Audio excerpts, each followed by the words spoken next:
जय गुरुदेव। एक सेठ के 4 बेटे और 4 बहुएं थीं। सेठ के मन में सोचा कि ये देखा जाए कौन बहू बेटा घर और व्यापार को संभाल सकेगा। एक दिन उसने अपने 4 बहू बेटों को बुलाया और कहा कि मैं तीर्थ यात्रा पर जा रहा हूँ, तुम चारों को मैं गेहूं के 5-5 दाने दे रहा हूँ, इसको संभाल कर रखना।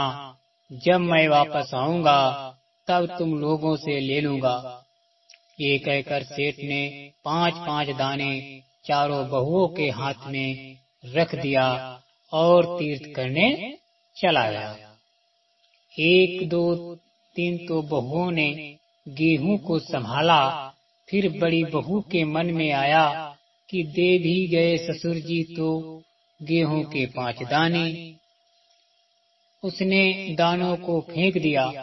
दूसरी बहू ने उसको पोटली में रखकर कहीं डाल दिया और ये सोचा कि ससुर जी के आने तक पोटली पड़ी रहेगी, और वो लापरवाह हो गई। तीसरी बहू ने 5 दानों को जतन से रखा और रोज उनको गिन लेती थी। चौथी बहू समझदार थी। उसने सोचा कि ससुर जी 5 दाने देकर गए हैं, इसको बढ़ाना चाहिए। उसने 5 दानों को बो दिए। गेहूं की बालियां आई, गेहूं निकला, उसने उसको बोया। इस तरह से उसने धीरे धीरे से गेहूं की फसल बढ़ाती गई और 500 बोरे गेहूं के गोदाम में रखवा दिए। सेठ वापस लौट कर आया। उसने बड़ी बहू से गेहूं के 5 दाने मांगे। उसने साफ कह दिया कि 5 दाने किस काम के, मैंने उसे फेंक दिया। दूसरी से जब मांगा तो उसने कहा कि रख दिया है, मिलेगा तो दे दूंगी।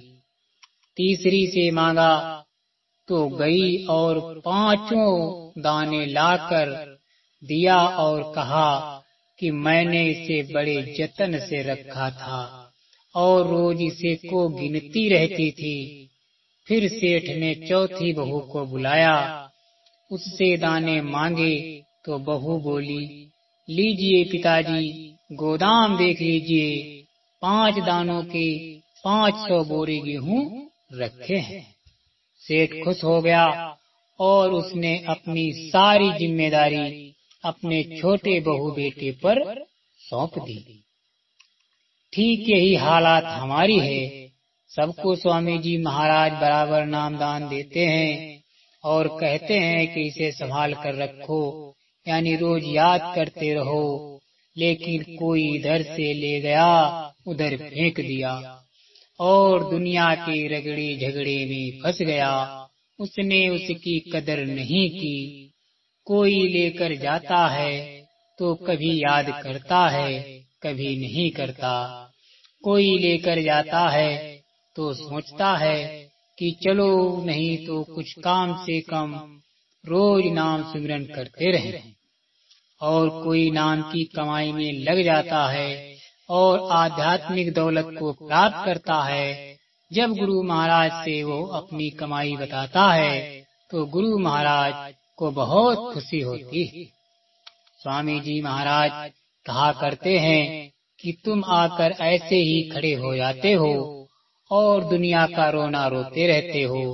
मैं कहता हूँ कि भजन करो, नाम की कमाई करो, तो मुझे भी प्रसन्नता होगी। जय गुरुदेव।